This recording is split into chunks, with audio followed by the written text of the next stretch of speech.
Hello students. तो कैसे हैं आप सभी। तो आज आपकी ये आखिरी क्लास है रियल नंबर की।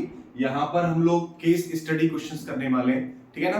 केस बेस्ड क्वेश्चन जो सीबीएसई ने खुद अपलोड किए थे, खुद पब्लिश किए थे अपनी वेबसाइट पर, ठीक है। तो आपने सीबीएसई बोर्ड का पेपर देखा होगा, तो आपने वहां पर देखा भी गया हो, आपने देखा होगा वहां पर कि आपके हर बार एग्जाम में केस बेस्ड क्वेश्चन पूछे जाते हैं, है ना।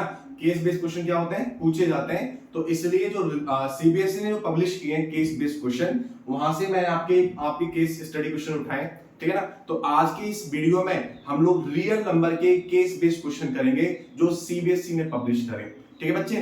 तो शुरू करते हैं। वही तो सबसे पहले आपको केस पढ़ना है, केस क्या है, और उसके हिसाब से आपको आंसर देना है। तो रियल नंबर में हमने कई सारी क्लास की, शायद आपका ये आज का जो लेक्चर है वो 6 लेक्चर है।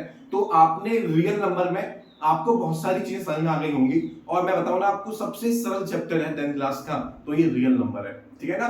तो शुरू करते हैं।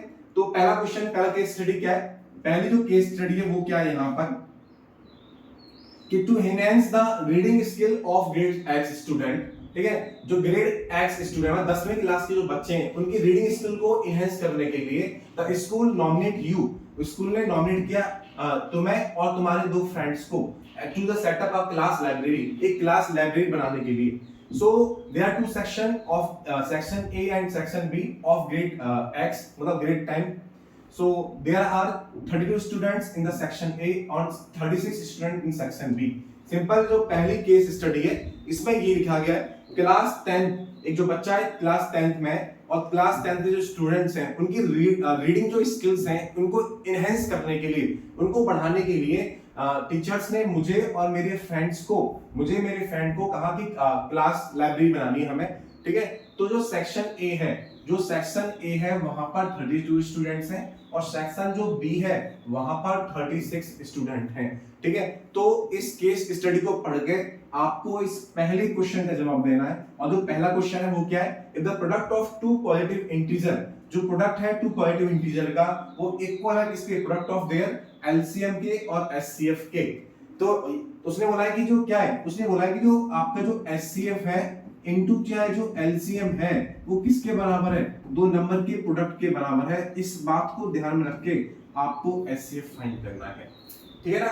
तो आप कहोगे सर एचसीएफ तो हम कैसे भी निकाल सकते हैं, बिल्कुल निकाल सकते हैं, लेकिन जो स्टेटमेंट दिया गया है उसके बेसिस पे यदि मैं एलसीएम को यहां पर इसको सॉल्व करूंगा तो मुझे इस फॉर्मूले से इसको सॉल्व करना पड़ेगा। इतना समझ में आता है, ठीक है। नहीं तो आप सिंपली आप एचसीएफ निकाल सकते हो, कैसे, आप जानते हैं एचसीएफ निकालते कैसे, ठीक है ना। चलो कोई बात नहीं, इससे कर लेते हैं। तो मुझे निकालना क्या है, हमें एचसीएफ फाइंड करना है। यहाँ पर हम लोगों को यहाँ पर एचसीएफ फाइंड करना है, ठीक है। क्या फाइंड करना है बेटा, एचसीएफ फाइंड करना है। यहाँ पर हमें सेक्शन जो ए है, सेक्शन जो ए है वहां पर 32 स्टूडेंट हैं, और जो सेक्शन बी है यहाँ पर वहां पर 36 स्टूडेंट हैं, ठीक है। आपको दो नंबर दे रखे हैं। तो कैसे करेंगे, कैसे करेंगे, यहाँ पर सबसे पहले हम लोग एलसीएम निकालेंगे। मेरे पास एचसीएफ मुझे निकालना है, मेरे पास दो नंबर हैं, तो मुझे अब क्या करना है, मुझे एलसीएम निकालना है। तो एलसीएम निकालने के कई सारे तरीके सिखाए मैंने, हम लोग एक साथ कर लेते हैं। किसका, 32 का। हमें एलसीएम निकालना है किसका बच्चे, 32 का। हमें एलसीएम निकालना है 32 का, और किसका, 36 का। तो वो कैसे करेंगे, करो। कितना हो गया 16, डिवाइड 2 कर रहा हूं मैं, यहाँ कितना हो गया बताओ 18, यहाँ कितना हो गया 8, यहाँ पे कितना हो गया 9, और यहाँ पे कितना हो गया 4, और यहाँ कितना हो गया प्लस अगेन 9, ठीक है। यहाँ कितना है प्लस 2, कितना हो गया 2, और यहाँ कितना अगेन 9, यहाँ कितना हो गया 1, और यहाँ अगेन 9, भाई क्या 3 बन जा, क्या 3, यहाँ 3 आ गया आपका, और 3 से किया अपना ये आ गया। तो बताओ एलसीएम क्या आ गया यहाँ पर, जो एलसीएम है इन दो नंबर का, किसका, किसका 32 का, और किसका 36 का, जो एलसीएम है वो कितना आ गया। तो करो, कितनी बार है, 1 2 3 4 5/2 लिखा हुआ है, 1 2, ठीक है, 3, और क्या 4, और क्या यहाँ पर 5, और कितना है 3 into 3, ठीक है। तो निकालो एलसीएम कैसे आगे। तो 2 to 4, 4 to 8, 8 to 16, 16 32, 32 9 जा 32, क्या 9 जा कर लो मल्टीप्लाई, 32 9 जा कितना होता है, तो 9 to 18, ठीक है, और 9 से 27 कितना हुआ 28 हो गया, 2 to 8 आ गया। कितना एलसीएम आ गया, 2 to 8, यहाँ पर उसका एलसीएम आ गया। अब क्या करेंगे, अब आप लोग क्या लगा सकते हो, फॉर्मूला लगा सकते हो। फॉर्मूला क्या होता है, HCF, HCF into LCM equals to दो नंबर का क्या प्रोडक्ट, ठीक है ना।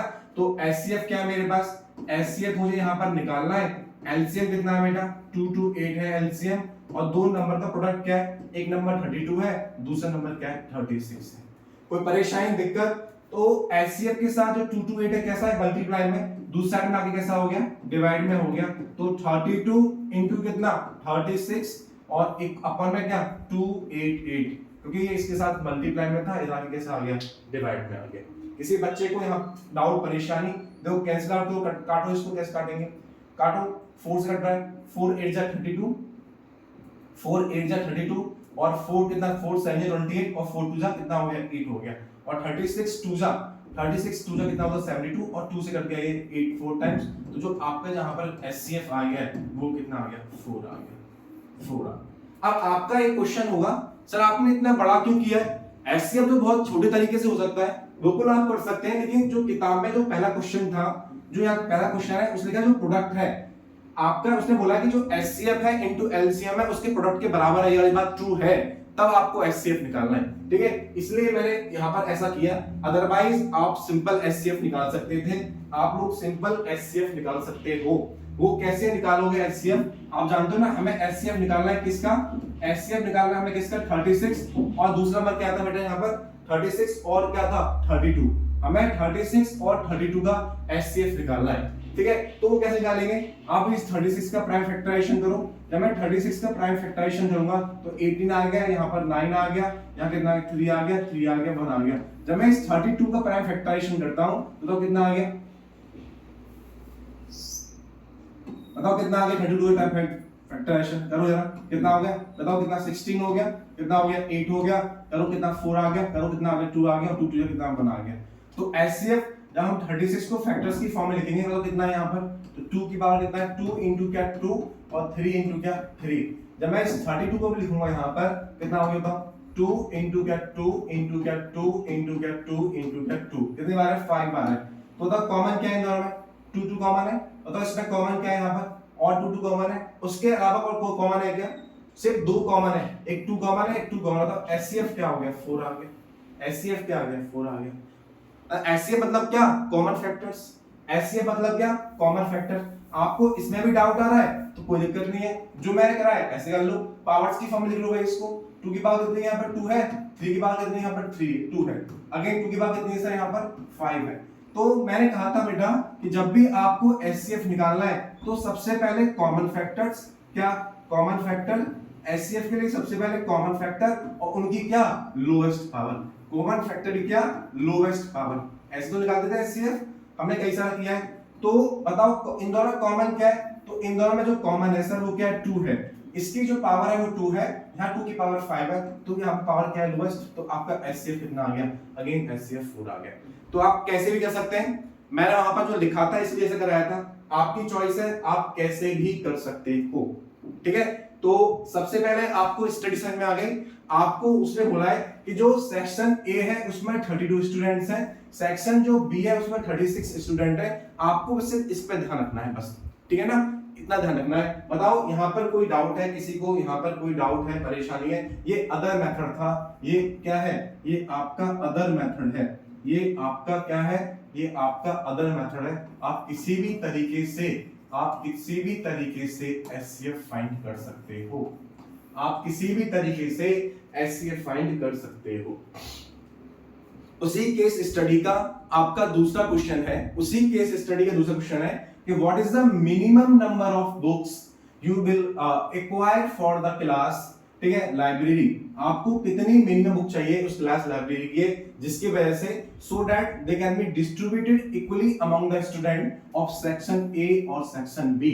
सबसे पहले ये देखो कि सेक्शन ए में और सेक्शन बी में स्टूडेंट्स कितने हैं, तो मैं आपके लिए लिखता हूं बेटा, जो सेक्शन ए है ना, जो सेक्शन ए है वहां पर 32 स्टूडेंट्स हैं, और जो सेक्शन बी है, जो सेक्शन बी है वहां पर 36 स्टूडेंट हैं, जो सेक्शन ए है वहां पर 32 स्टूडेंट हैं, और जो सेक्शन बी है वहां पर, सेक्शन जो ए है वहां पर 32 स्टूडेंट, सेक्शन जो बी है वहां पर 36 स्टूडेंट हैं, ठीक है। ये क्या है स्टूडेंट्स, ये क्या है स्टूडेंट्स हैं आपके, तो ये भी क्या है स्टूडेंट्स हैं आपके, इतना समझ में आता है। सेक्शन ए में और सेक्शन बी में इतने स्टूडेंट्स हैं, और मैंने कल बताया था कि जब भी आप एचसीएफ एलसीएम के एप्लीकेशन बेस्ड क्वेश्चन करेंगे, जब भी आप एचसीएफ एलसीएम के एप्लीकेशन बेस्ड क्वेश्चन करेंगे, तो आपको बहुत छोटी सी बात ये याद रखनी है कि आपका जो आंसर आ रहा है, आपको जो आंसर है, जो गिवन डाटा, यहां पर एक जो डेटा है वो 32 है, यहां पर जो नंबर लिखा है 36 है, जो आपका आंसर आ रहा है, यदि मैं इस ऑप्शन को देखूं तो जो मेरा आंसर आ रहा है इन दो नंबर से बड़ा है। यदि आंसर बड़ा है इसका मतलब हमें एलसीएम निकालना है। याद है कल जो मैंने आपको मोस्ट एक्सपेक्टेड क्वेश्चन कराए थे, तो मैंने वहां पे बताया था बेटा कि हमें किस केस में एलसीएम निकालना है, हमें किस केस में एचसीएफ निकालना है, वो हमें कैसे पता पड़ेगा। अब बोर्ड के एग्जाम में जो कॉम्पिटेंसी बेस्ड क्वेश्चन आते हैं वो कहीं ना कहीं आपके एप्लीकेशन बेस्ड क्वेश्चन ही तो होते हैं, किसके, एचसीएफ एलसीएम के। तो आपको कैसे समझ में आएगा, बताओ इस केस में मुझे यहां पर बताओ, मुझे एलसीएम निकालना है, एचसीएफ निकालना है। निकालना तो सब बच्चों को आता है कि एलसीएम कैसे निकालते हैं, एचसीएफ कैसे निकालते हैं, लेकिन निकालूंगा कैसा, ये कैसे पता पड़ेगा मुझे। तो मैंने बताया था कि जो आपको जो नंबर वैल्यू गिवन है यहां पर, क्या इन वैल्यू से आपका आंसर बड़ा है। यदि मैं ऑप्शन को देखूं तो मैं कहूं चारों ऑप्शन में इसका आंसर बड़ा है, तो इसका मतलब ये है कि आपको समझ में क्या बोला, आपको एलसीएम निकालना है। जो आंसर यहां पर क्या है, जो मेरा आंसर आएगा, यदि वो बड़ा आ रहा है, यदि मुझे बड़ा आ रहा है तो हमें एलसीएम निकालना है। जो मेरा आंसर आएगा, वो आंसर जो आएगा वो छोटा आ रहा है, वो क्या आ रहा है, छोटा आ रहा है, ठीक है। आंसर जो छोटा आ रहा है तो आपको एचसीएफ निकालना होगा। मैं आपको एक बार दोबारा देता हूं, एलसीएम और एचसीएफ के लिए जो मेरा आंसर आ रहा है, मेरा जो आंसर आ रहा है वो कैसा आ रहा है, बड़ा आ रहा है। जो आंसर आ रहा है वो कैसा आ रहा है, बड़ा आ रहा है, ठीक है, बड़ा आ रहा है। तो हम लोग क्या निकालेंगे, एचसीएफ निकालेंगे। बड़ा आ रहा है तो हम लोग क्या निकालेंगे, एचसीएफ निकालेंगे। कि एलसीएम क्या निकालेंगे, एलसीएम। मेरा जो आंसर है यदि वो बड़ा आ रहा है तो हम लोग एलसीएम निकालेंगे। जो मेरा आंसर है वो यदि छोटा आ रहा है तो हम लोग एचसीएफ निकालेंगे। तो जो आंसर है वो क्या आ रहा है, वो छोटा आ रहा है। जो आंसर है वो क्या आ रहा है, छोटा आ रहा है, छोटा। यदि आंसर छोटा आ रहा है तो हम लोग क्या करेंगे, एचसीएफ निकालेंगे। बोलो किसी को यहां पर डाउट है। यदि मैंने क्या बोला है, अब ऑप्शन देखो, ऑप्शन में, चारों ऑप्शन में जो आंसर है इस डेटा से बड़ा आंसर है, इसका मतलब हमें एलसीएम निकालना है। क्या निकालना है, एलसीएम निकालना है। एक तो तरीका ये है, आप ऐसे समझ सकते हो। दूसरा तरीका है, आप कुछ सोचो उसने क्वेश्चन में क्या बोला है। क्वेश्चन में उसने बेटा ये बोला है, क्वेश्चन में उसने क्या बोला है, क्वेश्चन में आपको उसने ये बोला है कि आपको मिनिमम नंबर ऑफ बुक्स निकालनी है, आपको मिनिमम नंबर बुक्स निकालनी है जो हर बच्चे को डिस्ट्रीब्यूट करनी है। हर बच्चे को जो हम डिस्ट्रीब्यूट करेंगे, सेक्शन ए और सेक्शन बी के सबको इक्वली डिस्ट्रीब्यूट करना है, सबको दोनों को इक्वली डिस्ट्रीब्यूट करना है। इसका मतलब ये हो गया कि 32 स्टूडेंट मेरी सेक्शन इसमें ए में और 36 स्टूडेंट मेरे किसमें, सेक्शन बी में। यदि मैं सबको एक एक बुक भी दूंगा, इनको भी एक एक बुक दूंगा और इनको भी एक एक बुक दूंगा, इसका मतलब ये हो गया कि टोटल जो कितने 68 बुक देनी पड़ेगी। एक एक बुक भी दूंगा तो 68 बुक हो गई। इसका मतलब जो मेरा डाटा गिवन है यहां पर, इस डाटा से बड़ा आंसर आ रहा है। जब आंसर मेरा बड़ा आ रहा है, जो मेरा आंसर इस डाटा से बड़ा आ रहा है, आंसर बड़ा आने का मतलब है बेटा हमें एलसीएम निकालना है। वो तो आपको सोचना पड़ेगा कि उसने बोला है जो बुक्स हैं वो इक्वली डिस्ट्रीब्यूट करना है। बुक्स को यदि इक्वली डिस्ट्रीब्यूट करना है, मैंने मान लिया, ऐसा मैंने माना है कि यदि मैं एक सेक्शन ए को एक एक बुक देता हूं सब बच्चों को और सेक्शन बी को भी एक एक बुक देता हूं, तो 32 बुक्स यहां पर हो गई और 36 बुक्स यहां पर हो गई, तो टोटल 68 बुक्स हुई। इसका मतलब इस डाटा से तो बुक्स बढ़ी है, इस डाटा से बुक बढ़ी है। तो आप जब बड़ा आंसर आ रहा है तो आपको एलसीएम निकालना है। आई होप आपको समझ में आ गया होगा एलसीएम निकालना है यहाँ पर इस क्वेश्चन में। तो एलसीएम निकालना तो बेटा आपको आता ही आता है। एलसीएम निकालते कैसे हैं तो आप जानते ही हैं। तो क्या आप एलसीएम नहीं निकाल पाओगे? क्या आप एलसीएम, अभी जो पुराना क्वेश्चन था वहां एलसीएम निकाला था मैंने, इस पुराने क्वेश्चन में मैंने एलसीएम निकाला था। यहाँ पर देखो एलसीएम क्या मैंने निकाला नहीं है, क्या एलसीएम नहीं निकाल पाएंगे आप लोग? बोलो निकाल लेंगे। तो what is the answer? What is the answer? तो 288 इसका राइट आंसर है। कोई बच्चा कह रहा है सर आंसर निकाल दिए, तो मैं दोबारा बताता हूँ एलसीएम निकालते कैसे। आपके पास कई सारे तरीके हैं, मैंने आपको कई सारे तरीके समझाए थे। 32 और 36 का एलसीएम निकालता हूँ एक साथ। एलसीएम एक साथ निकालते हैं जब हम यहाँ पर, तो कितना आ गया बेटा बताओ, 16 आ गया, यहाँ कितना आ गया 18 आ गया, दोबारा किया 8 आ गया, यहाँ पे 9 आ गया, दोबारा किया 4 आ गया, यहाँ पर यहाँ कितना आ गया अगेन 9 है, दोबारा किया 2 आ गया, यहाँ अगेन 9 है, दोबारा किया 1 आ गया, यहाँ पे 9 है, अगेन किया यहाँ पर 3, और यहाँ पे क्या आ गया 3 आ गया, फिर 3 किया तो ये 1 आ गया। तो बताओ एलसीएम क्या होगा इसका, 1 2 3 4 5, तो 1 2 3 4 5 और 3 into क्या 3, बताओ जो 4 4 जा 8 8 जा क्या 16 16 32 और 32 9 जा 13 9 जा 288 होता है। ये आपका रिक्वायर्ड एलसीएम है। एलसीएम ही क्यों निकाला, इसमें कोई डाउट तो नहीं है, एलसीएम ही क्यों निकाला, इस बात में किसी बच्चे को डाउट है और मैंने आपको बता दिया यहाँ पर। आई होप आपको ये क्वेश्चन समझ में आ गया होगा। तीसरा क्वेश्चन है यहाँ पर कि 36 को आपको प्रोडक्ट ऑफ प्राइम्स की फॉर्म में लिखना है। तो ये तो हमने पहले ही क्लास में पढ़ा था कि प्राइम्स की फॉर्म में लिखते कैसे हैं। प्राइम फैक्टराइजेशन मेथड है। मैं इसको क्वेश्चन को आंखों से देख के नहीं कर सकता क्या, मैं आपको समझा रहा हूं, क्या आपको टाइम थोड़ा लगेगा करने में, आप तो बहुत जल्दी कर सकते हैं क्योंकि कई बार प्रैक्टिस कर चुके हैं इस क्वेश्चन की। मैं फिर भी आपको दिखा रहा हूं कि करना कैसे है। यहाँ पर तो लिखा मैंने कितना होगा 18 हो गया, इसको किया डिवाइड तो 9 आ गया, इसको फर्दर डिवाइड किया 9 आ गया, फर्दर डिवाइड किया तो 9 आ गया। बताओ क्या 36 को क्या लिखा है यहाँ पर 2 into 2 into 3 into 3, किसी बच्चों को डाउट है यहाँ पर, तो इसको क्या मैं पावर्स की फॉर्म में लिख सकता हूँ। आपने कहा बिल्कुल सर, तो 2 कितनी बार है 2 बार, तो 2 की पावर 2, बताओ 3 कितने बार है 3 2 बार, तो 3 की पावर में क्या हो गया 2 हो गया।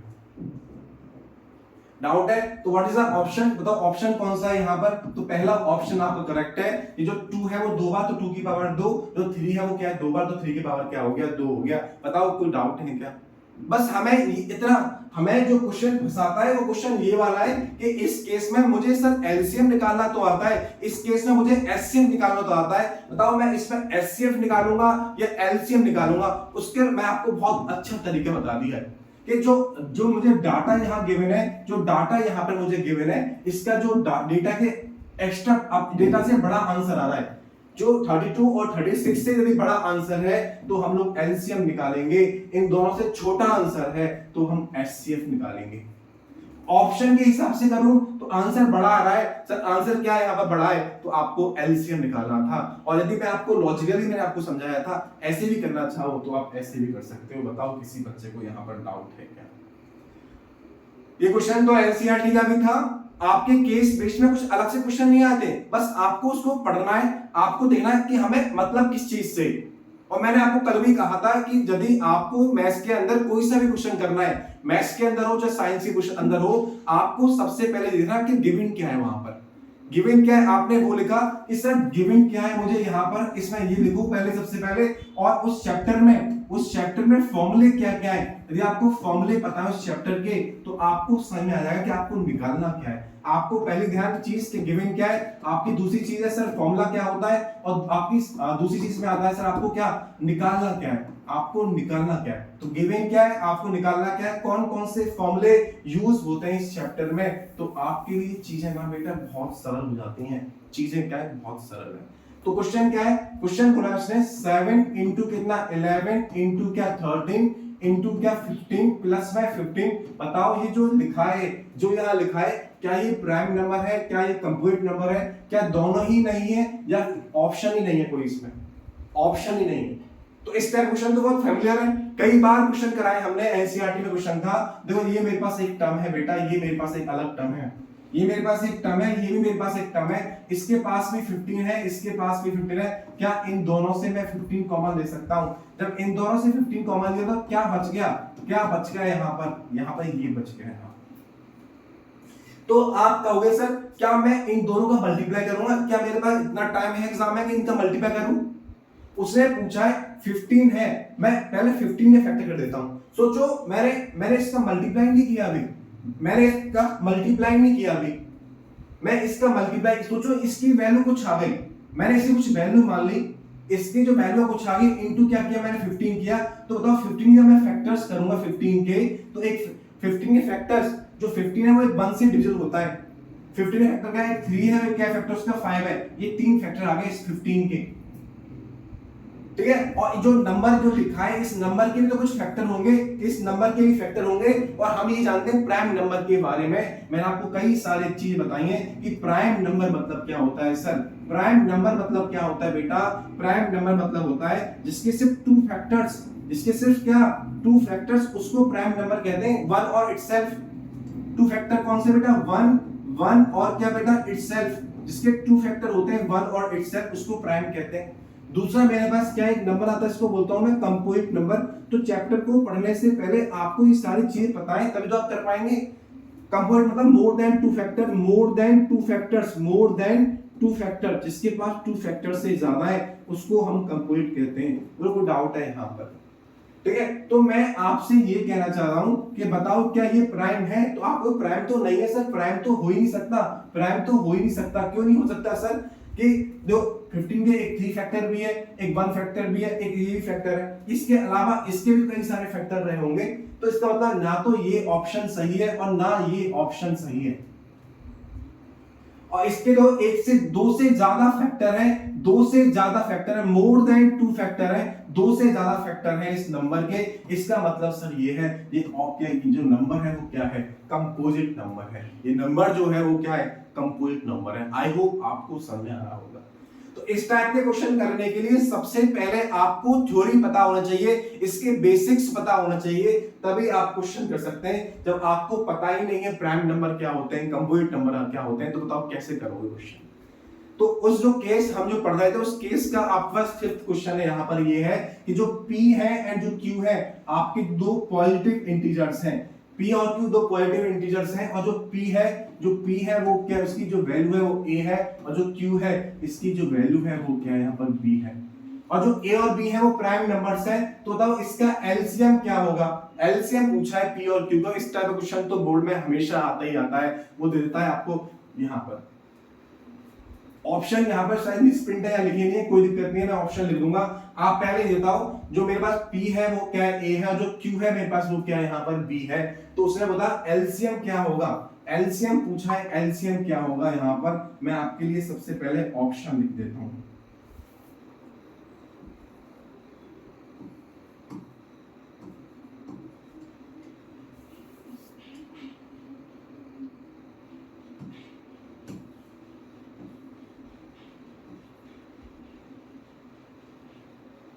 आइए करते हैं। जो P है वो कितना है? A है, और जो Q है वो कितना है बेटा? B है। और A और B क्या है? प्राइम है। यदि A और B प्राइम नंबर है, इसका मतलब है इसको यदि मैं A को फैक्टर्स की फॉर्म में लिखूं तो एक फैक्टर उसका 1 होगा और एक फैक्टर उसका A होगा। इस B को यदि मैं फैक्टर्स की फॉर्म में लिखूं तो एक फैक्टर उसके पास A है और एक फैक्टर क्या है? उसके पास B है। तो बताओ इस A और B का जब मैं एलसीएम निकालता हूं तो एलसीएम के लिए मतलब क्या होता है? मैं आपको कई बार बताया बेटा कि एलसीएम का मतलब क्या होता है, एलसीएम का मतलब क्या होता है। तो एलसीएम निकालने के लिए सबसे बढ़िया तरीका है क्या? एलसीएम निकालने के लिए सबसे बढ़िया तरीका है, मैंने कहा जो फैक्टर यहाँ पर यूज हो रहे हैं, वो जो फैक्टर यहाँ पर इन्वॉल्व है वो, और उनकी क्या हाईएस्ट पावर, उन फैक्टर्स की बेटा क्या हाईएस्ट पावर। बोलो किसी बच्चे को यहाँ पर डाउट है, उन फैक्टर्स की क्या हाईएस्ट पावर।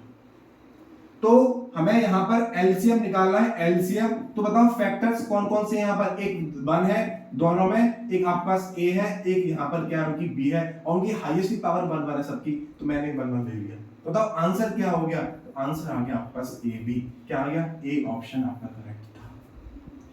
तो बताओ कोई डाउट है क्या? फैक्टर्स की मतलब बात कर रहा है वो, एलसीएम की बात कर रहा है। एलसीएम होता है फैक्टर, उनकी हाईएस्ट पावर। मैंने इसके फैक्टर्स कर लिए, और उसने बोला भी है सर प्राइम नंबर है। प्राइम नंबर है तो इसका मतलब जानते हो। और मैंने कल आपको जो मोस्ट एक्सपेक्टेड क्वेश्चन जब क्लास कराई थी, मैंने कहा था कि दो नंबर यदि प्राइम हैं, मैंने आपको बताया भी था। यदि आपको ये चीज पता है अच्छी बात है, आपने सॉल्व कर लिया। मैंने आपको कल बताया भी था, इसको मैं एक बार सही तरीके से देता हूं। मैंने आपको बताया भी था कल आपको कि जब भी आपके पास दो प्राइम नंबर हैं, जब भी आपके पास दो प्राइम नंबर हैं, टू प्राइम नंबर्स, जो टू प्राइम मेरे पास क्या होते हैं? Two prime numbers, two prime numbers. मैं टू प्राइम नंबर की बात करूं, मेरे पास दो क्या है? प्राइम नंबर्स हैं। तो बताओ उनका एलसीएम क्या होता है? तो दो नंबर का क्या प्रोडक्ट होता है? इनका एलसीएम क्या होता है? प्रोडक्ट होता है, प्रोडक्ट ऑफ क्या? Two numbers. उन टू नंबर्स का प्रोडक्ट ही तो होता है मेरा एलसीएम।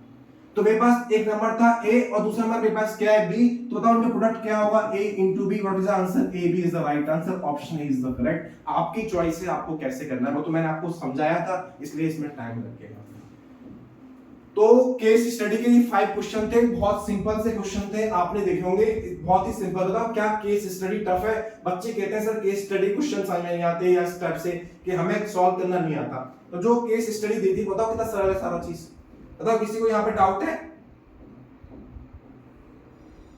दूसरी केस स्टडी आपके पास सिर्फ आपको पढ़ना है कि क्वेश्चन में क्या गिवन है, आपको ये पढ़ना है गिवन क्या है सबसे ज्यादा। मैं सबसे पहले आप लोगों के लिए क्वेश्चन पढ़ता हूं। तो क्वेश्चन क्या है यहाँ पर? A seminar is being conducted by educational organisation. एक एजुकेशनल ऑर्गेनाइजेशन ने सेमिनार कंडक्ट किया where the participant will be the educator of different subject. जो पार्टिसिपेंट है ना यहाँ पर, वो कौन है? एजुकेटर्स हैं अलग अलग सब्जेक्ट्स के। तो इस टाइप का क्वेश्चन, इस टाइप का सेम क्वेश्चन एचसीएफ एलसीएम के एप्लीकेशन में पूछा गया है, और ये एप्लीकेशन तो है। तो क्या जो केस बेस्ड क्वेश्चन आते हैं क्या वो कहीं अलग से आते हैं क्या? वही तो है भाई, उसकी एप्लीकेशन ही तो है। किसके? इस चैप्टर में सिर्फ हमने एक ही चीज पढ़ी, एचसीएफ और एलसीएम। तो एचसीएफ एलसीएम की तो एप्लीकेशन है, और उसने बोला a seminar is being conducted by educational organisation. एक सेमिनार को कंडक्ट किया गया किसी एजुकेशनल ऑर्गेनाइजेशन के द्वारा, where the participant will be educator. और जो पार्टिसिपेट करने वाले जो लोग हैं, जो इसमें पार्टिसिपेट कर रहे हैं, वो लोग कौन है? वो लोग हैं एजुकेटर, जो अलग अलग सब्जेक्ट्स के हैं, अलग अलग सब्जेक्ट्स के, मैथ्स के, साइंस के। इस तरह का एक क्वेश्चन पूछा गया आपका एग्जाम में। तो the number of participant in Hindi, जो लोग जिसने हिंदी में पार्टिसिपेंट किया है वो लोग कितने? 60 हैं। जो जिस लोगों ने इंग्लिश में पार्टिसिपेंट किया है वो लोग 84 है। जिन लोगों ने मैथमेटिक्स में पार्टिसिपेंट किया है वो लोग 108 है। सबसे पहले मुझे डाटा क्या दे रखा है? जिन लोगों ने हिंदी में पार्टिसिपेंट किया, वो लोग कितने? 60 पार्टिसिपेंट हैं, 60 पार्टिसिपेंट हैं। जिन लोगों ने इंग्लिश में पार्टिसिपेंट किया, वो लोग कितने? 84 पार्टिसिपेंट हैं, 84 पार्टिसिपेंट हैं। जिन लोगों ने मैथ्स में पार्टिसिपेट किया है, वो 108 पार्टिसिपेंट है बेटा। तो मैंने आप लोगों को लिख दिया 108 पार्टिसिपेंट है यहाँ पर है।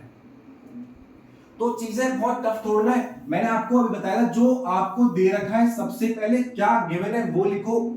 तो क्या गिवन था मैंने वो लिख दिया। इस केस स्टडी से मैंने लिखा एक एजुकेशनल ऑर्गेनाइजेशन है आपका, एक कोई एजुकेशनल इंस्टीट्यूट है जो एक सेमिनार कंडक्ट कर रहा है, और इस सेमिनार में किन लोगों ने पार्टिसिपेट किया? उन लोगों ने पार्टिसिपेट किया है जो एक एजुकेटर्स हैं, जो अलग अलग सब्जेक्ट्स पढ़ाते हैं, वो टीचर्स जो अलग अलग सब्जेक्ट पढ़ाते हैं। और जो हिंदी के जो पार्टिसिपेंट है वो 60 है, जो इंग्लिश के जो पार्टिसिपेंट है वो 84 है, जो मैथ्स के जो पार्टिसिपेंट है वो कितने? वो 108 है।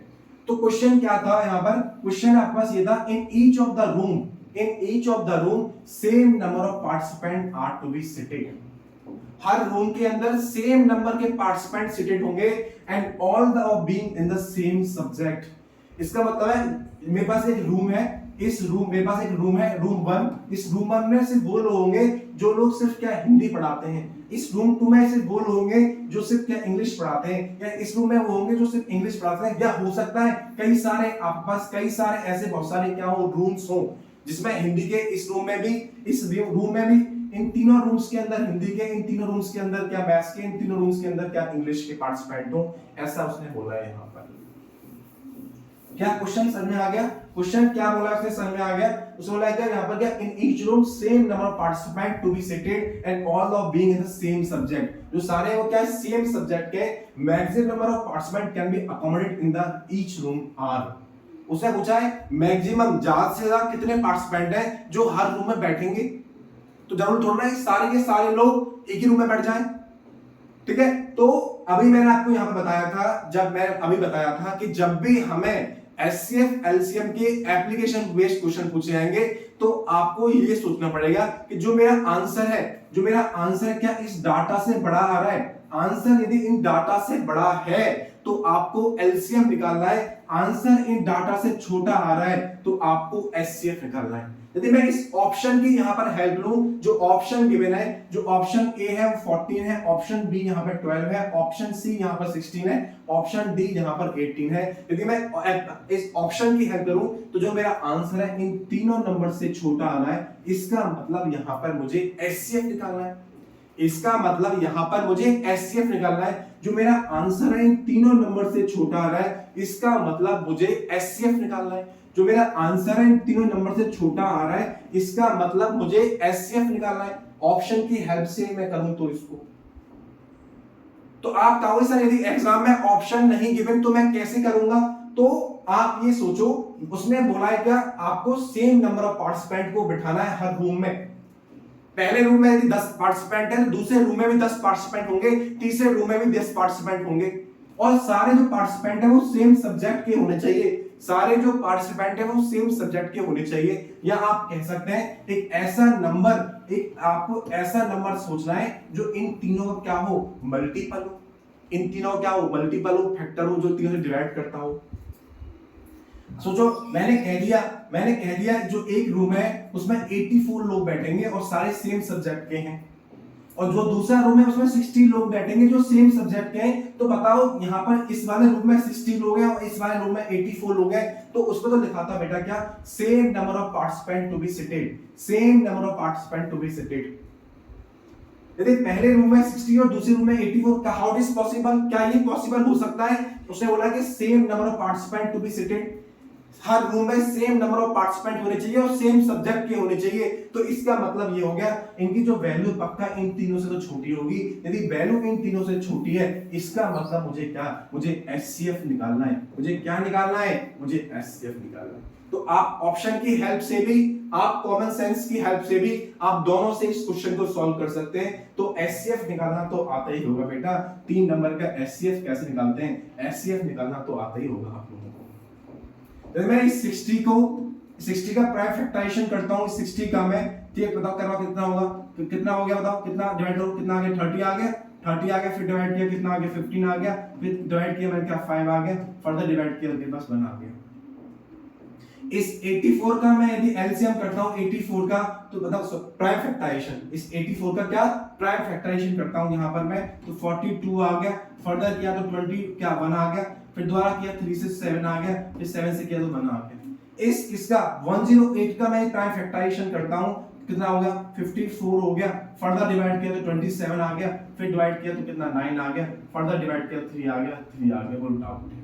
तो क्या इस 64 को अब मैंने प्राइम फैक्टराइजेशन की फॉर्म में लिखा, 60 को प्राइम फैक्टराइजेशन फॉर्म में लिखा, 2 कितनी बार है 2 बार, तो क्या मैं डायरेक्टली पावर्स की फॉर्म में लिख दूं, 2 कितनी बार है बेटा 2 बार, और 3 कितनी बार है 1 बार, 5 कितनी बार है 1 बार, 2 कितनी बार है यहाँ पर 2 बार, 3 एक बार, 5 भी एक बार। मैंने 84 को प्राइम फैक्टराइजेशन की फॉर्म में लिखा, 2 कितनी बार है 2 बार, 2 को मैंने 2 बार लिखा, बताओ मेरे पास 3 कितनी बार है 1 बार, मेरे पास 7 भी कितना है 1 बार। मैंने इस 108 को भी लिखा है यहाँ पर, तो 2 कितनी बार है बेटा अगेन 2 बार, जो 3 है वो कितनी बार है 3 बार है यहाँ पर। किसी बच्चे को डाउट है तो बताओ इन तीनों नंबर का जो एचसीएफ होगा वो क्या होगा? तो एचसीएफ तो मैंने आपको रट गया होगा, कॉमन फैक्टर्स उनकी लोएस्ट पावर, या सिंपली आप कॉमन फैक्टर भी लिख सकते हो। तो बताओ यहाँ पर क्या है कॉमन फैक्टर, क्या है? मैं एचसीएफ की बात करूं यहाँ पर, तो इसके पास भी 2 है, इसके पास भी 2 है, इसके पास भी 2 है, तो एक 2 दोनों में कॉमन हो गया। इसके पास भी 3 है, इसके पास भी 3 है, इसके पास भी 3 है, तो एक कॉमन दोनों में क्या हो गया 3 हो गया। सिर्फ 2 और 3 यहाँ पर कॉमन है, और उसकी क्या लोएस्ट पावर। एचसीएफ मतलब सर क्या, कॉमन फैक्टर, मतलब कॉमन फैक्टर कितनी बार बताना पड़ेगा, कॉमन फैक्टर, और उनकी क्या सर, उनकी क्या लोएस्ट पावर बेटा, लोएस्ट पावर। बताओ किसी बच्चे को यहाँ पर डाउट है? तो 2 की लोएस्ट पावर क्या है, 2 की सम में पावर 2 है, यहाँ पर 3 की पावर 1 है, यहाँ 3 की पावर 1 है, और यहाँ 3 की पावर 3 है, तो लोएस्ट क्या है 1 है। तो बताओ कितना हो गया, 2 की पावर 2 मतलब 4 into 3 हो गया। बताओ आंसर कितना आ गया, जो एचसीएफ है यहाँ पर वो 12 आ गया। इसका मतलब है हर रूम में, ईच रूम में 12 पार्टिसिपेंट बैठेंगे, ईच रूम में 12 पार्टिसिपेंट बैठेंगे। किसी को डाउट है मैंने एचसीएफ क्यों निकाला? आई होप आपको बहुत अच्छी तरह समझ में आ गया होगा। आपके पास 2 तरीके थे, आपके पास 2 तरीके हैं। पहला तरीका with the help of LCM की हेल्प से भी कर सकते हैं, दूसरा तरीका हमने सोचा, हमने बताया आपको, उसकी हेल्प से कर सकते हैं। तो इसका मतलब आपका बी ऑप्शन यहाँ पर क्या है, करेक्ट है। इसी केस स्टडी को पढ़ते हुए नेक्स्ट क्वेश्चन है, minimum number of room required during the event. Minimum number of room, her room में कितने स्टूडेंट हैं? हर रूम में 12 स्टूडेंट्स हैं। उसने पूछा होगा मिनिमम नंबर कितने, तो बताओ टोटल स्टूडेंट कितने, पहले टोटल पार्टिसिपेंट कितने हैं यहाँ पर।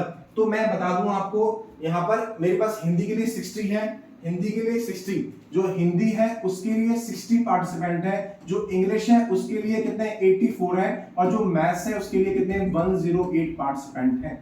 तो टोटल पार्टिसिपेंट 12 आ गए यहाँ पर, कितना 8 6 48 क्या आ गया 252 पार्टिसिपेंट। जो टोटल पार्टिसिपेंट है यहाँ पर, जो टोटल पार्टिसिपेंट्स हैं यहाँ पर वो कितने 252 हैं।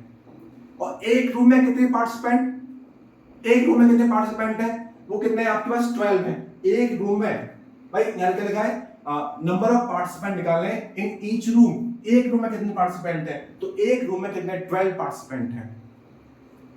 ठीक है, तो मैं लिख सकता हूं चाहो तो यहां पर number of participant, number of participant in each room, number of participants in each room, in one room. एक रूम में कितने पार्टिसिपेंट है बेटा, एक रूम में 12 पार्टिसिपेंट हैं। और टोटल है कितने, टोटल कितने बेटा यहाँ पर, जो टोटल पार्टिसिपेंट है वो 252 है, टोटल पार्टिसिपेंट 252 है, और एक रूम में कितने 12। जब डिवाइड कर नहीं सकते क्या बेटा, यहाँ पर डिवाइड नहीं कर सकते आप क्या, यहाँ पर टोटल कितने इतने, एक रूम में कितने इतने, तो बताओ नंबर ऑफ रूम कितने आएंगे, तो यहां से क्या निकल के आएगा, यहां से नंबर ऑफ रूम्स निकल के आएंगे, नंबर ऑफ रूम्स निकल के आएंगे यहां से। किसी बच्चे को डाउट है 12 से काटो, 12 से काटो इसको, 12 टू द 24, 12 बन जाए 12, तो 21 यहाँ पर रूम्स चाहिए उन लोगों को रखने के लिए। किसी बच्चे को यहाँ पर डाउट है तो प्लीज आस्क योर डाउट। मैंने ऐसा क्यों किया, एक बार दोबारा समझाता हूं। उसने बोला minimum number of rooms required during the event, आपको कितने रूम की जरूरत पड़ी इस इवेंट के अंदर।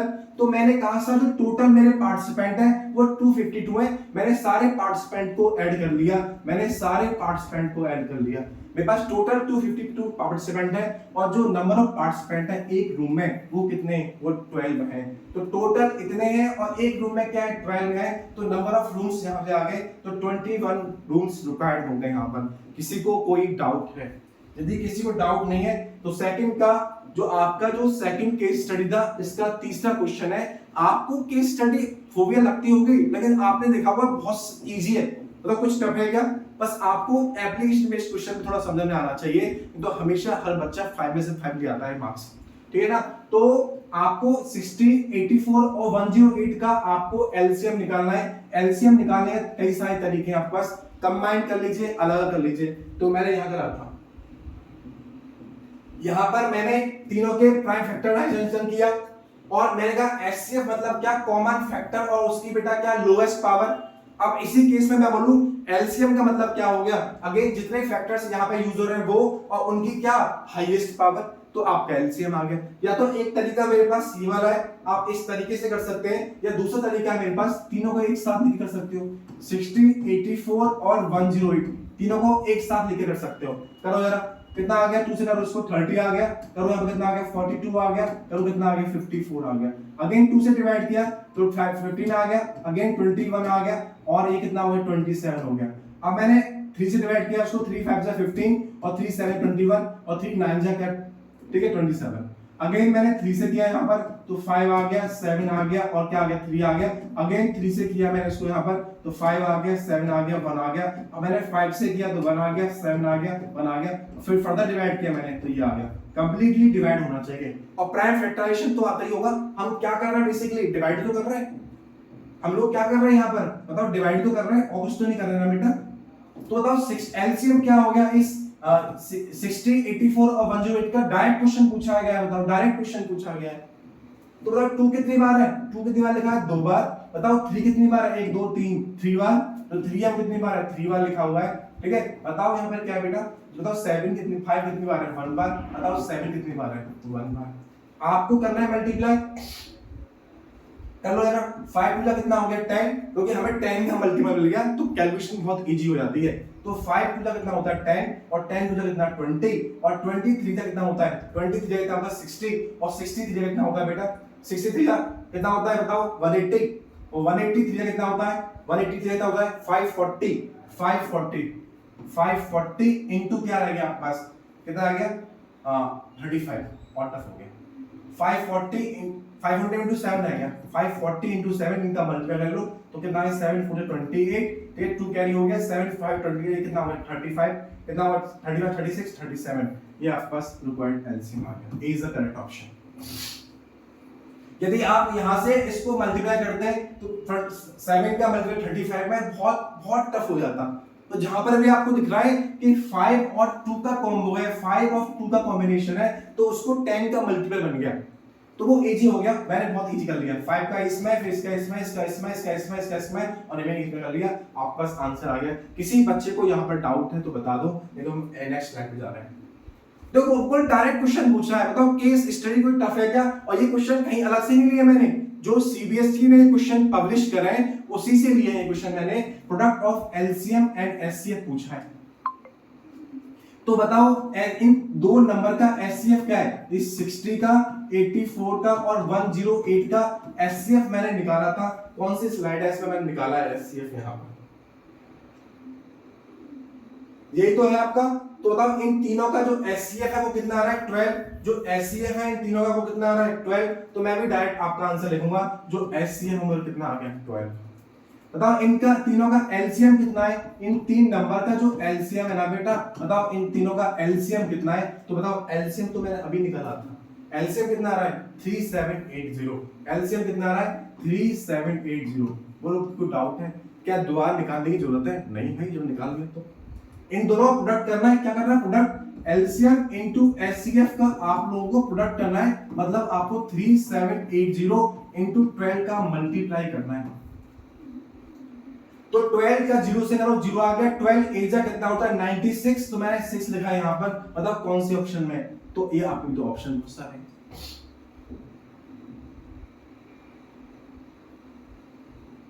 अगेन 12 7 जा कितना होता है? 84 और 84 प्लस 9 कितना हो गया बेटा? 93।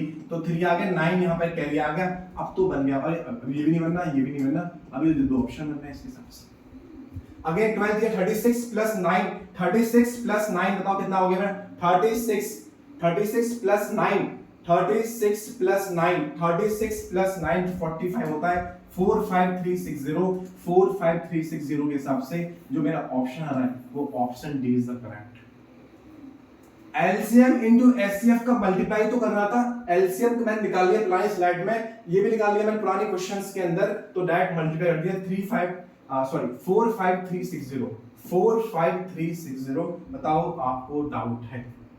चीजें कितनी आसान है आप देख रहे हैं ना। यदि आपको उसके बारे में बेसिक पता है तो चीजें बहुत आसान है। बताओ हमें 108 को उसको प्रोडक्ट ऑफ प्राइम्स की फॉर्म में लिखना था, हालांकि मैं आपके लिए लिख दिया जब मैंने आपको कराया था पुरानी स्लाइड्स के अंदर। चलो मैं करा देता हूं। 108 को प्रोडक्ट ऑफ प्राइम्स की फॉर्म में, तो 108 लिखा, 2 से डिवाइड किया 54 आ गया, अगेन 2 से डिवाइड किया 27 आ गया, डाउट 3 से डिवाइड किया 9 आ गया, अगेन 3 से डिवाइड किया 9 आ गया, ये आ गया। बताओ क्या 108 को प्रोडक्ट ऑफ प्राइम्स की फॉर्म में लिखना है? आपकी एनसीईआरटी का पहला ही क्वेश्चन है भाई, ये तो आपकी एनसीईआरटी का क्या है? पहला ही क्वेश्चन है। बताओ 2 कितनी बार लिखा हुआ है? 2 बार, 2 की पावर 2 हो गया। बताओ 3 कितनी बार लिखा है? 3 बार, 2 की पावर 3 आ गया। मतलब कौन सा ऑप्शन सही है? 2 की पावर 2 और 3 की पावर कितनी? 3। आपका ये वाला D is the right answer. किसी बच्चे को यहाँ पर डाउट, परेशानी, दिक्कत और डाउट तो नहीं है? 2 कितनी बार है? 2 बार, और 3 कितनी बार है? 3 बार। ये मेरा आंसर था। आपकी case study 3, last case study जो सीबीएसई बोर्ड ने सिर्फ 3 केस स्टडी दी थी, मैंने तीनों करवाई आपको। सबसे पहले हम लोग क्वेश्चन पढ़ेंगे, क्वेश्चन क्या कह रहा है। अब मैथमेटिक्स एग्जीबिशन, क्या मैं क्वेश्चन ना पढ़ूं तो भी सॉल्व कर सकता हूं? हाँ सर, क्वेश्चन ना पढ़े भी मैं सॉल्व कर सकता हूं। हमें तो x की वैल्यू निकालनी है, हमें तो x की वैल्यू निकालनी है, ये x की वैल्यू निकालनी है हमें। तो मैथमेटिक्स एग्जीबिशन हो रहा है, is being conducted in your school and one of your friend is making a model of the tree factor. आपके स्कूल में एक एग्जीबिशन हो रहा है, आपका और आपका जो फ्रेंड है एक क्या बना रहा है? आपका और आपका एक फ्रेंड है जो क्या बना रहा है? Making a model. क्या बना रहा है? एक मॉडल बना रहा है, और किस making in A way of tree factor. He has some difficulty and asks your friend to help the complete the quiz for the audience. आप observe the following tree factor, इस ट्री फैक्टर को देखते हुए आपको इन questions के जवाब देना है। तो पहला क्वेश्चन है, आपको x की वैल्यू फाइंड करनी है। तो मैं आपको इसको ना देख के मैं आपको बताऊं, मैं पूछूं बेटा मुझे एक नंबर निकालना है यहाँ पर, ये एक नंबर है 2 और यहाँ पे एक नंबर क्या 3, तो बताओ 2 into 3 क्या होगा? 6। तो ये जो नंबर है क्या पक्का इन तीनों दोनों का मल्टीपल ही तो है? किसी बच्चे को यहाँ पर डाउट है क्या? ठीक है ना, डाउट है तो कर पाएगा ना। यहाँ पर एक्स की वैल्यू निकालेंगे बेटा यहाँ पर, तो यहाँ लिखा है 5 और ये क्या है, क्या 2783 इंटू क्या 5। तो ये जो नंबर आया है ऊपर वाला, जो ऊपर वाला नंबर है, इन दो नंबर का क्या होगा, मल्टीप्लाई तो होगा। ठीक है, तो मैं मल्टीप्लाई करता हूँ, 5 3 15 हो गया, 1 कैरी आ गया, 8 5 40 प्लस 1 क्या हो गया 41 हो गया, 7 35 प्लस क्या 4 9 हो गया यहाँ पर, और 5 10 5 दिया क्या 10। ठीक है, 5 दिया कितना 10 और प्लस 3 13 हो गया, तो 13915 B is the right answer. किसी बच्चे को डाउट है यहाँ पर? भाई कोई भी ये जो नंबर है x वो किससे बन गया है, इन दो के मल्टीपल्स तो बन गया है। क्या आपको ट्री फैक्टर पढ़ना आता है? क्या किसी को यहां पर डाउट है? यदि डाउट नहीं है तो मेरे पास x की वैल्यू आ गई क्या 313915। मेरे पास x की वैल्यू कितनी आ गई, मेरे पास x की वैल्यू आ गई 31915। ये मेरे पास x की वैल्यू आ गई। एक बार क्रॉस चेक कर लेता हूं, 13915 तो मेरे पास x की वैल्यू आ गई। अगेन उसने पूछा है ट्री फैक्टर पढ़ के आपको y की वैल्यू निकालनी है। तो यदि ये जो नंबर है, यदि जो x है, यदि इन दो का मल्टीपल है, यदि x इन दो का मल्टीपल है, तो क्या इसका मतलब है, क्या ये x जो है क्या इससे डिवाइड होके डिवाइड नहीं होगा? भाई मल्टीपल है तो फैक्टर भी होगा।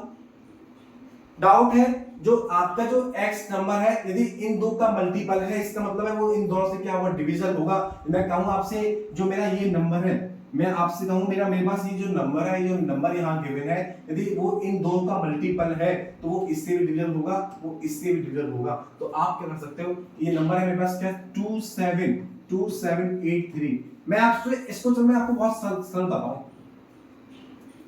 एक नंबर लिखा है यहाँ पर 12 जो दो नंबर के मल्टीपल से आया है। जो एक नंबर लिखा है यहाँ पर 12, ये दो नंबर से मल्टीपल से आया है। ठीक है, मैं यदि इस नंबर 12 को 3 से डिवाइड करता हूं तो तब कितना आंसर आता है 4। दूसरा नंबर आएगा नहीं आएगा? दूसरा नंबर आएगा नहीं आएगा? मैं ऐसे भी नहीं करता, मैं आपको कहता कि 12 एक नंबर है जो क्या है पक्का, वो 3 इंटू इस 20 के 20 से मल्टीप्लाई हुआ। तो b के साथ 3 कैसा है मल्टीप्लाई में, तो 12 इंटू क्या डिवाइड बाय 3 में कितना आ गया 4। तो मतलब b की वैल्यू क्या होगी 4 होगी, नहीं होगी? भाई जब दो नंबर की मल्टीपल की से आया है, यदि मैं एक नंबर से इसको क्या करूं डिवाइड कर दूं, तो क्या दूसरा नंबर नहीं आएगा? प्रोडक्ट का मतलब क्या होता है, प्रोडक्ट का मतलब क्या होता है बच्चे, प्रोडक्ट मतलब होता है a इंटू बी होता है कि नहीं होता? यदि मुझे ये पता है तो इससे डिवाइड कर दीजिए तो दूसरा नंबर आएगा नहीं आएगा? भाई आप तो 10th क्लास में पढ़ते हैं, बताओ किसी बच्चे को यहाँ पर डाउट तो नहीं? तो मुझे ये नंबर मिला 2783। यदि मैं मेरे पास ये नंबर पता है, एक नंबर मुझे पता है, तो मैं इसे डिवाइड करूं तो मेरे पास y नहीं आएगा। तो क्या किया मैंने 2783 को मैंने डिवाइड कर दिया किससे, किससे डिवाइड कर दिया मैंने 253 से, जो एक नंबर गिवन है उससे। तो बताओ 253 वन जा कितना होता है 253 होता है। यहाँ पर कितना बच गया मेरे 5 बच गया, 3 को मैंने कॉमन ले लिया तो 50 और यहाँ 2 बच गया यहाँ पर। ठीक है, तो वन जा अगेन क्या हो गया 253 हो गया। बताओ किसी को डाउट है यहाँ पर? What is the answer? 11 is the right answer. कैसे आया समझ में आ गया? यदि कोई नंबर, यदि x मेरा इन दो नंबर का क्या है, यदि x मेरा इन दो नंबर का क्या है बेटा, वो क्या है प्रोडक्ट है, तो यदि मुझे इस नंबर से डिवाइड करना है तो मेरा ये मिलेगा, इससे डिवाइड करना है तो मेरा क्या ये मिलेगा। तो डाउट है किसी को यहाँ पर? हमने यहाँ पर क्या y की वैल्यू निकाल ली, तो मेरे पास x की वैल्यू भी आ गई, मेरे पास यहाँ पर y की वैल्यू भी आ गई। अब मुझे बोला find the value of z, आपको z की वैल्यू फाइंड करनी है। अगेन मैंने कहा कि जो 12 है, यदि दो नंबर का क्या है मल्टीपल है, और मैं आपसे पूछूं 12 दे रखा है इंटू 3 दे रखा है इंटू b पूछा है, b की वैल्यू निकालो b की, तो मैं क्या इस 12 को 3 से यदि डिवाइड करूंगा तो मेरे पास b की वैल्यू तो आएगी, जो कितनी होगी 4। तो आप तो नहीं 4 आएगी? आपको डाउट तो नहीं है? आप सभी को समझ में आता है यहाँ पर? तो करवा दो। यहाँ पर z की वैल्यू निकालनी है मुझे, यहाँ पर z की वैल्यू तो 11 और दो नंबर का मल्टीप्लाई है, ये लिखा है 253 यहाँ पर 253, और ये क्या है आपके पास एक z लिखा है, एक नंबर लिखा है 11। तो मैं इस 253 को इस 11 से डिवाइड करूंगा तो मेरे पास क्या मिलेगा, ये तो नंबर मिलेगा। किसी बच्चे को डाउट है तो करवा दो डिवाइड, करवा दो आप लोग डिवाइड। जब मैं 11 से डिवाइड करता हूं इस 253 का तो तब 11 2 का कितना होता है 22 होता है। ठीक है बेटा, कितना बच गया यहाँ पर 3 बच गया, 11 3 का कितना होता है ये होता है। तो तब कितना आंसर आ गया बेटा आपके पास, कितना आंसर आ गया 23 का राइट आंसर। आई होप आपको डाउट नहीं होगा कि यदि दो नंबर, यदि एक नंबर इन दो नंबर का मल्टीप्लाई है, तो यदि मैं किसी एक नंबर से इसको डिवाइड करता हूं तो मेरे पास दूसरा नंबर आता है। यदि कोई एक नंबर मैं प्रोडक्ट की बात कर रहा हूं, यदि कोई एक नंबर इन दो नंबर का मल्टीप्लाई है, यदि कोई एक नंबर इन दो नंबर का मल्टीप्लाई है, तो यदि मैं इससे डिवाइड करता हूं तो ये मिलता है, यदि मैं इससे डिवाइड करता हूं तो मुझे क्या ये मिलता है। क्या आप नहीं जानते यह चीजें? क्या बताओ x y की वैल्यू निकाल पाएंगे आप? को किसी को डाउट है यहाँ पर? ठीक है, तो अब यहाँ पे क्या है, according to fundamental theorem of arithmetic, जो फोर्थ क्वेश्चन है वो क्या है, according to fundamental theorem of arithmetic बताओ 13951 ये है आपका, कितना दे रखा है यहाँ पर, ये दे रखा है क्या 13951, बताना आपको क्या ये कंपोजिट नंबर है, ये प्राइम नंबर है, क्या दोनों ही नहीं है, क्या इवन नंबर है? तो सर पीछे क्या है, लास्ट डिजिट जो है 5 है, यदि लास्ट डिजिट 5 है सर तो इवन तो बिल्कुल नहीं होगा सर ये। अब सर ये प्राइम है या कंपोजिट है तो चेक करना पड़ेगा। प्राइम नंबर वो जिसके दो फैक्टर होते हैं, कंपोजिट नंबर वो जिसके दो से ज्यादा फैक्टर होते हैं। तो मैं देखता हूं क्या ये नंबर जो है क्या 3 से या 5 से डिविजिबल है। यदि 3 या 5 से डिविजिबल होगा तो फिर वो क्या होगा, वो जो नंबर है क्या होगा, वो जो नंबर है वो प्राइम नहीं होगा। तो मैंने 5 से उसको डिवाइड किया, मैंने 5 + 10 होता है, अब क्या 3 बच गया 19 39 हो गया, अगेन क्या 5 7 35 4 बच गया, 5 8 जा और अगेन क्या आ गया 5 3 15 ये आ गया।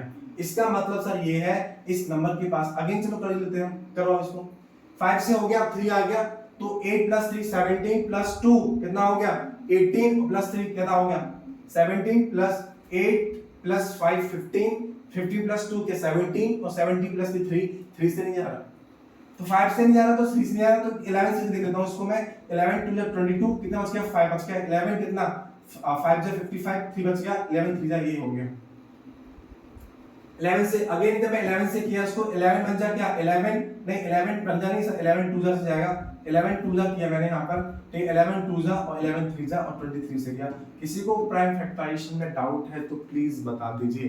प्राइम फैक्टराइजेशन करने के लिए सबसे पहले आपको डिविजिबिलिटी आना चाहिए, डिविजिबिलिटी आता हो वही कर पाएगा।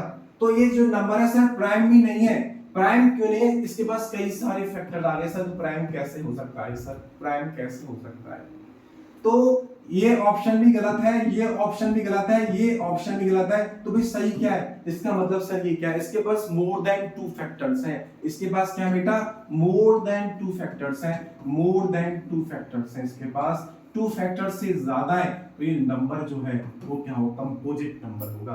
तो करेक्ट ऑप्शन कौन सा है बेटा आपके पास, जो करेक्ट ऑप्शन है वो ए ऑप्शन है। क्यों है इतना किसी को डाउट है, किसी को प्राइम फैक्टराइजेशन में डाउट है तो बता दीजिए, मैं प्राइम फैक्टराइजेशन द्वारा बता दूंगा आपको।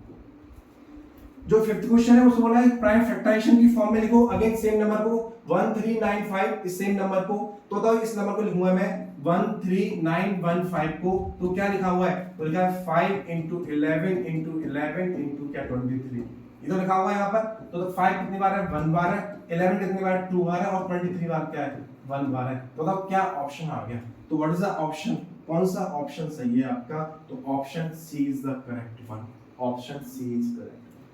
तो ये थी आपकी केस स्टडी, मैंने जो बोर्ड ने केस स्टडी पब्लिश की थी वो 3 केस स्टडी कराई, और आपने पाया भी होगा यहाँ पर, आपने ये चीज देखी होगी यहाँ पर कि हमें यदि उस चीज के बारे में बेसिक नॉलेज है तो चीजें बहुत आसान है। मैथमेटिक्स सबसे सरल सब्जेक्ट है बेटा, सबसे सरल चैप्टर यदि कोई है तो मैथमेटिक्स है, लेकिन हमें उसके बेसिक्स पता है तब, जब तक मुझे उसके बेसिक्स नहीं पता, यदि आपको ये नहीं पता प्राइम नंबर क्या होता है, कंपोजिट नंबर क्या होता है, तो बताओ क्या आप इस सवाल को कर पाते, क्या आप इस क्वेश्चन को कर पाएंगे?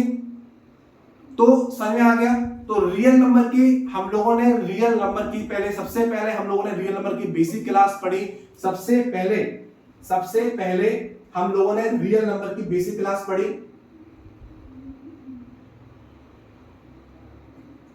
सबसे पहले रियल नंबर की हम लोगों ने सबसे पहले रियल नंबर के बारे में बता दूं हमने यहाँ पर इस में पहला चैप्टर शुरू किया रियल नंबर।